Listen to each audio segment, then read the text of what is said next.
Hello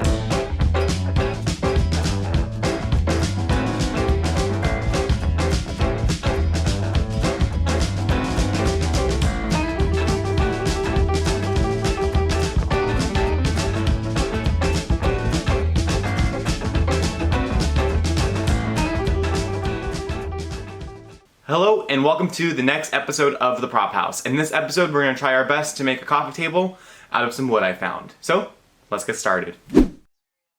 So I start with sanding, making sure I used a higher grit sandpaper to start. I believe it was about a 120.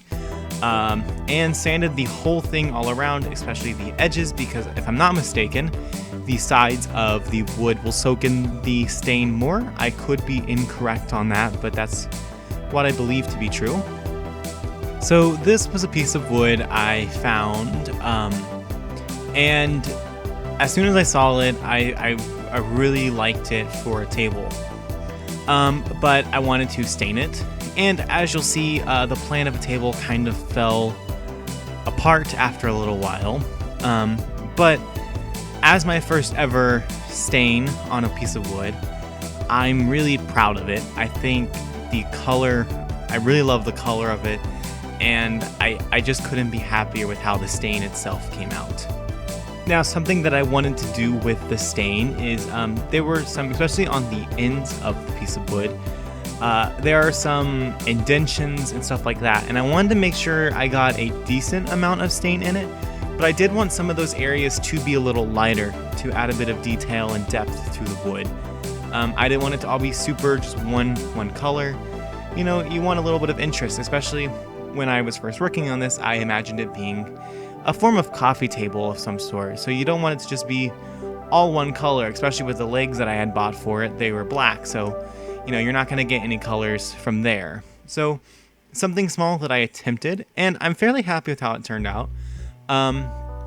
It's tougher to get an even color inside those indentions than it is on the top of the wood, because it's harder to use a towel to wipe up the excess in those spots. So something to keep in mind when you're staining a piece of wood like this.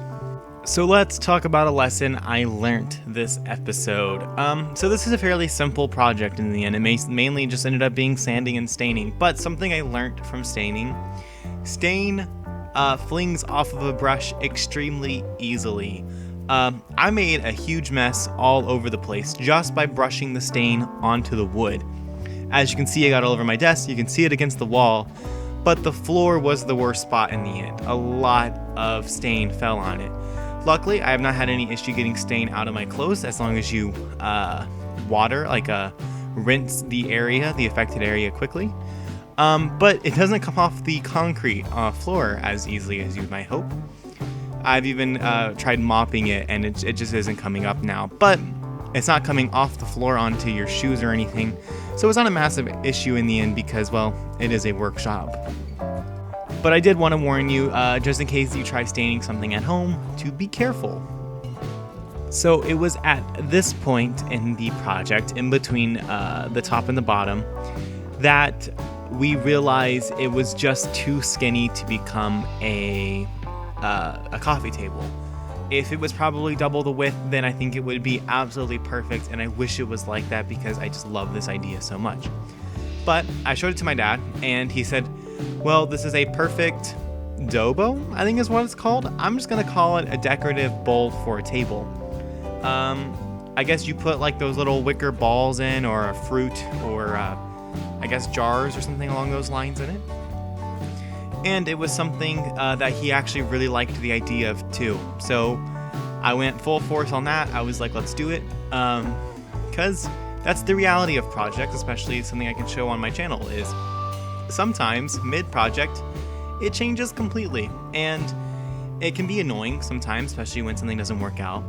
But it's important to not let it mess with you too much, because in this instance, I think the decorative bowl for a table turned out so much better than the coffee table probably could have ever have been.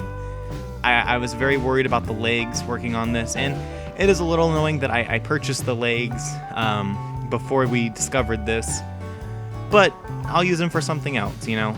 It's just the way it goes sometimes. So keep your head up, roll with the punches, and you might end up with a product better than you could have hoped for. Now, one other thing I learned when staining, because this was my first time staining, it's always something I wanted to do, but something I never got around to doing, was cleaning your brush. I don't fully understand how you do it. I usually just go to our utility sink because it's stainless steel when we're cleaning paintbrushes, and I rinse them through with hot water until they run clear.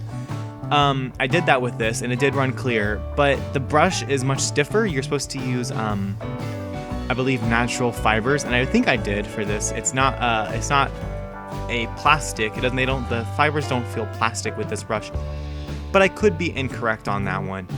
But I haven't been able to get the brush to feel like it should. So I could be wrong. Maybe you're supposed to like soak it in some kind of like paint stripper or something, but I can't fully figure out how to rejuvenate the brush back to what it once was. So something to look out for. Make sure you're using the right brush, because I could be using the wrong one. I'm not entirely sure. Oh, and one more thing I learned. Don't shake the can. Stir the can with a brush. If you shake it, you get bubbles, and as you can see in like the bottom left corner, I did get some bubbles. Luckily, I was able to just wipe them away with the brush. They were on the top layer, they weren't the layer that was getting sucked into the wood. So it wasn't a problem in the end, but if they weren't wiped away, then you could have a problem and the stain could suffer for it. So I believe that's everything I want to say, so I'm gonna throw it back to our correspondent in the field to give you the wrap up on this project. Well, this project ended up taking a bit of a turn. Not a coffee table anymore. I don't know how to actually pronounce the thing. I don't want to mess it up. It's like a decoration piece that goes on a table. It looks a lot better than I could have hoped for. It was just too skinny to become a coffee table in the end. If it was double the width, it's a bit too narrow as of now. I think it looks really good on a table, as you'll see in footage right now. I'm going to start showing off footage. Not enough to do like a glamour shot itself, so I just kind of set it up on a table so you guys can see. Well, I'm pretty happy with how it turned out.